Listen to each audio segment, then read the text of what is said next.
Well, right now, one of the year's biggest tours is underway. Beyonce's Cowboy Carter tour will arrive in the DMV in less than a month. And this summer, her massive stadium tour is highlighting an often forgotten bit of American history. With Beyonce's Cowboy Carter tour putting the Chitlin Circuit into focus, CBS's Jared Hill tells us about new efforts to revive some of these old venues.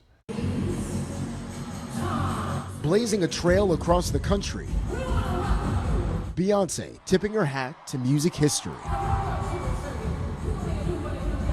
with a shout out to the Chitlin Circuit. It was where African Americans had a safe opportunity to go and be entertained. Yvonne Clayton can tell you all about this slice of the circuit in Asbury Park, New Jersey. You did not come out here unless you were dressed.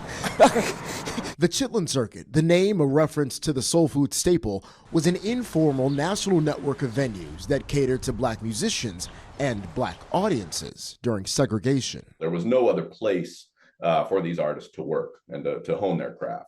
In his book, The Chitlin Circuit and the Road to Rock and Roll, Preston Lauterbach says while some venues continue to thrive, many fell into disrepair and disappeared. In 1970, we had civil unrest.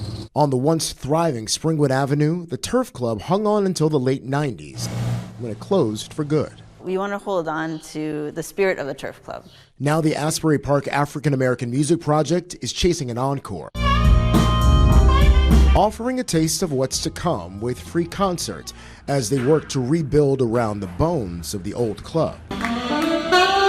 There's not a lot of communities that have physical fabric from that time left. What does it mean to you to be a part of bringing some of that vibe, that spirit back? It makes me very, very happy. It represents the music that happened here. It represents the community that happened here. Creating a new home for music and history yet to be made. Jared Hill, CBS News, Asbury Park, New Jersey. All right, so historians credit the origins of the Chitlin Circuit in part to band leader and journalist Walter Barnes, who wrote columns hyping his own tours and clubs where he performed. So yeah, the name is a nod to the soul food dish, chitlins. Yeah. So yeah.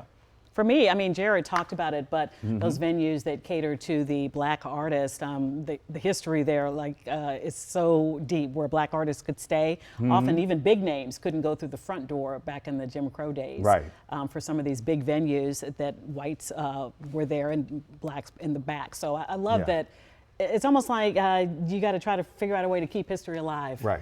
When it is being forgotten. Yes. Yeah. Sometimes, in some cases, under attack. And under attack. Right. Okay. All right. Yeah. 7:47 is the